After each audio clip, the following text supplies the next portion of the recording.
Google, Facebook, YouTube, Microsoft amagulitsa kapena kupereka information ku boma la America. Same applies to TikTok. Ndi kampani ya ku China ikhoza kupanga share data ndi boma kumeneko. This is why Joe Biden akukakamiza TikTok. Gulisani mashare ya kampani kwa munthu wa ku America. 2012 Zhang Yimini wa ku China anayambitsa ByteDance. Inali kampani yolemba nkhani pa intaneti. 2016 anapanga app yotchedwa Douyin. 2017 anagula Musical.ly pa mtengo wa $1 billion.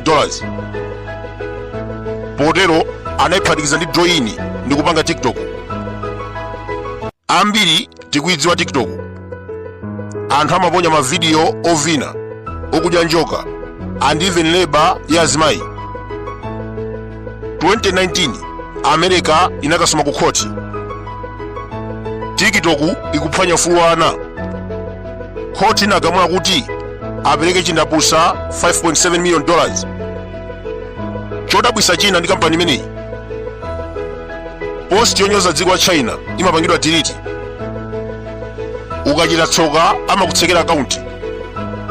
Dziko la America linayesa asilikali kugwisa ntchito app imeneyi.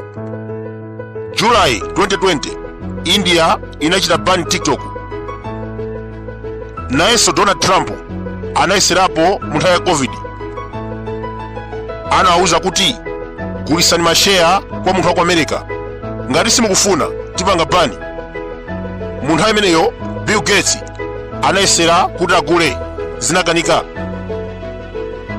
Ngakhale panali zovuta, TikTok inapitirira kukula. By 2021 anthu ogwisa ntchito anafika 1 billion. 2022 atolankhani awiri a Financial Times komanso BuzzFeed News anapangidwa haki ndi kugwira ntchito ku TikTok. Ngakhale nawachosa ntchito, America inapeza kuti TikTok imapereka information ku boma la China. Nthawi yomweyo Joe Biden anauza nduna, asilikali ndi akuluakulu a boma achose TikTok mafoni yawo. March 2024 Parliament inavota bilu yochita bani. Mwezi otsatira Joe Biden anavomereza. May 2024 TikTok inatenga injunction yotsutsana ndi bilu imeneyi. By 17 January 2025 Supreme Court inavomeza ndi Biden popanga bani TikTok.